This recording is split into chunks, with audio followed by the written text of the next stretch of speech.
आप लोगों ने संविधान पढ़ा होगा और पढ़ना भी चाहिए। और अगर आप लोग किसी एग्ज़ाम की तैयारी कर रहे हैं तब तो ज़रूरी भी है पढ़ना।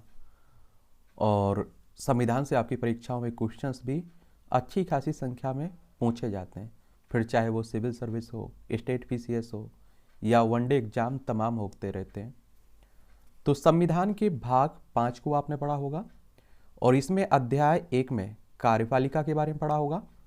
और इसमें आप लोग राष्ट्रपति के बारे में पढ़ते हैं, उपराष्ट्रपति के बारे में पढ़ते हैं। संविधान का अनुच्छेद 52 कहता है कि भारत का एक राष्ट्रपति होगा। अनुच्छेद कौन सा, 63, क्या कहता है, भारत का एक उपराष्ट्रपति होगा। फिर आप लोग अनुच्छेद 76 में जाइए, 76 में भारत की महान्यायवादी की बात की गई है। फिर आप लोग अध्याय 2 में, संविधान के भाग अध्याय 2 में जाइए, इसमें संसद की बात की गई है। और इसमें अनुच्छेद 79 यानी कि 79 को पढ़िए, संसद के गठन की बात की गई है। और संसद किन किन से मिलकर बना हुआ है, राष्ट्रपति, लोकसभा, राज्यसभा। और अनुच्छेद 81 को अगर आप लोग पढ़ेंगे तो लोकसभा की संरचना की बात कही गई है। तो आज हम लोग लोकसभा से जुड़े हुए कुछ महत्वपूर्ण क्वेश्चंस देख लेते हैं जो आपकी परीक्षाओं में पहले भी पूछे जा चुके हैं और आगे भी पूछे जाएंगे। तो 1971 की जनगणना के अनुसार लोकसभा में सीटों का आवंटन किस वर्ष तक यथावत रहेगा? ये 2026 तक रहेगा। कब तक? 2026 तक। अब आप लोग बताइए कि अभी वर्तमान में कितने सीटें लोकसभा में हैं? 543 हैं। और अगर लोकसभा का चुनाव लड़ना है तो उम्र कितनी होनी चाहिए? कम से कम 25 साल उम्र रखी गई है। अधिकतम उम्र की कोई सीमा नहीं है, आप कभी तक भी चुनाव लड़ सकते हैं। और आप देखेंगे कि इनका चुनाव मतदाताओं के द्वारा होता है। अगर आपकी उम्र 18 साल हो चुकी होगी तो आप लोग वोटर सूची में नाम भी जुड़ चुका होगा, वोट डालने भी आप लोग जाते होंगे। अविश्वास प्रस्ताव किस सदन में लाया जाता है? लोकसभा में।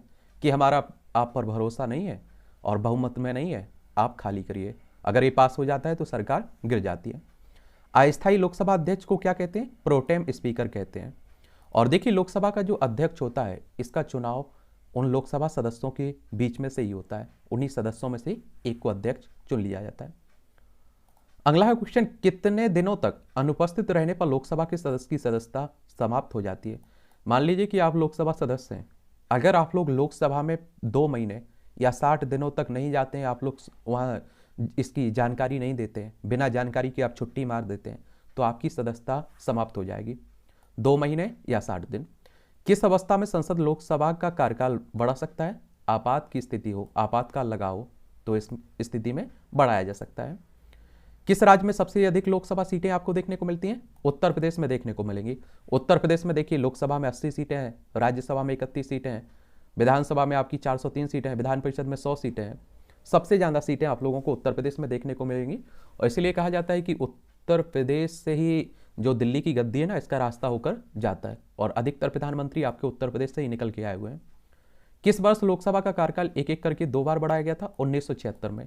और आप सभी जानते हैं कि राष्ट्रीय आपातकाल लगा हुआ था, इंदिरा गांधी के समय की बात हो रही है। किस विधेयक को केवल लोकसभा ही पारित करती है? वित्त विधेयक को। और किस संविधान संशोधन द्वारा मत देने की न्यूनतम आयु 18 वर्ष कर दी गई थी? पहले 21 वर्ष हुआ करती थी। तो एक 61वां संविधान संशोधन था, 1989 में हुआ था। एक क्वेश्चन उठा के देखिए आप लोग अपने एग्जाम के पुराने क्वेश्चन पेपर, कई एग्जाम में पूछ लिया है। किस समिति का पदेन अध्यक्ष लोकसभा अध्यक्ष होता है? नियम समिति का होता है।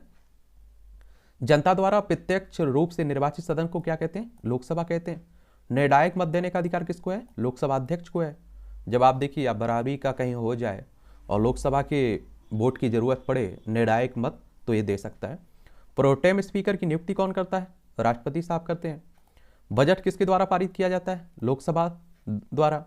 भारत की प्रथम महिला लोकसभा अध्यक्ष कौन थी? मीरा कुमार। भारत के प्रथम लोकसभा अध्यक्ष कौन थे? जीवी मावलंकर। जीवी मावलंकर। भारत के राष्ट्रपति किनकी अनुशंसा पर लोकसभा को भंग कर सकता है? प्रधानमंत्री की सलाह पर। भारत में क्षेत्रफल की दृष्टि से सबसे बड़ा संसदीय क्षेत्र कौन सा है? ये लद्दाख देखने को मिलेगा। पहले जम्मू कश्मीर में पड़ता था, अब आप देखिए 2019 में इसे अलग करके लद्दाख केंद्र शासित प्रदेश बना दिया गया। भारतीय संविधान के किस अनुच्छेद के अंतर्गत लोकसभा की संरचना की बात की गई है? 81, अनुच्छेद 81। भारतीय संसद का निम्न सदन किसे कहते हैं? आप लोग लोकसभा को कहते हैं। भारतीय संसद के दोनों सदनों के संयुक्त अधिवेशन की अध्यक्षता कौन करता है? लोकसभा अध्यक्ष करता है। बुलाता राष्ट्रपति है लेकिन इसकी अध्यक्षता लोकसभा अध्यक्ष करता है। मंत्रिपरिषद किसके प्रति उत्तरदायी होते हैं? लोकसभा के, क्योंकि आप देखते हैं राज्यसभा आपका स्थायी सदन है। राजनीतिक शब्दावली में शून्यकाल का अर्थ क्या होता है? प्रश्नोत्तर काल। इसमें प्रश्न पूछने की आज़ादी रहती है। और देखिए, राष्ट्रपति आंग्ल भारतीय समुदायों की कितने प्रतिनिधियों को नामित करता था? 2 को। अब तो आप देखेंगे ये प्रावधान खत्म कर दिया गया है। ठीक है। राष्ट्रमंडल अध्यक्षों के सम्मेलन का पदेन महासचिव कौन होता? ए लोकसभा सचिव। लोकसभा अध्यक्ष अपना त्यागपत्र किसे देता है? लोकसभा उपाध्यक्ष को। लोकसभा अध्यक्ष का चुनाव कौन करता है? लोकसभा सदस्य। लोकसभा का कार्यकाल 5 वर्ष से अधिक किस अवस्था में बढ़ाया जा सकता है? जब राष्ट्रीय आपातकाल लागू हो, इमरजेंसी लागू हो। लोकसभा का जनक किसे माना जाता है? जीवी मावलंकर को। और लोकसभा का सचिवालय किससे नियंत्रित होता है? लोकसभा अध्यक्ष से। लोकसभा का सदस्य बनने के लिए न्यूनतम आयु कितनी होनी चाहिए? 25 साल। और राज्यसभा के लिए 30 साल और राष्ट्रपति के लिए 35 साल। लोकसभा का सामान्य कार्यकाल कितने वर्ष का होता है? 5 साल का।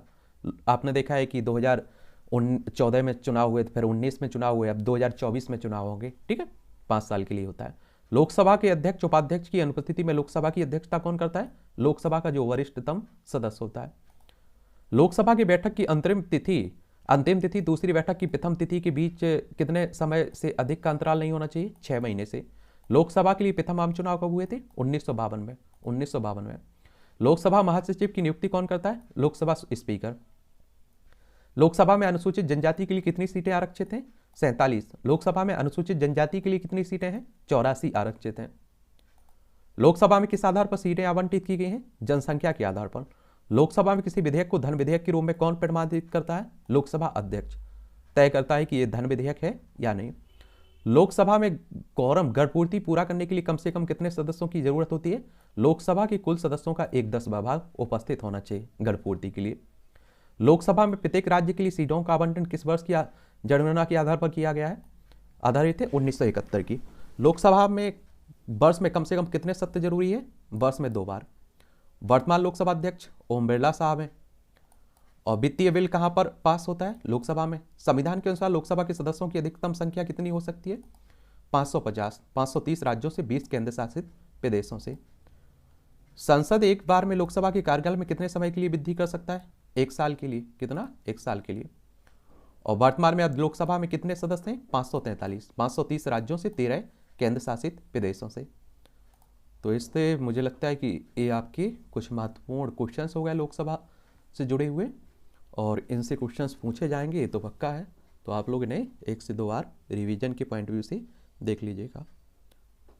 चलिए, इस तरह की क्लासें हम लोग देखते रहेंगे, आप लोग पढ़ते रहिए।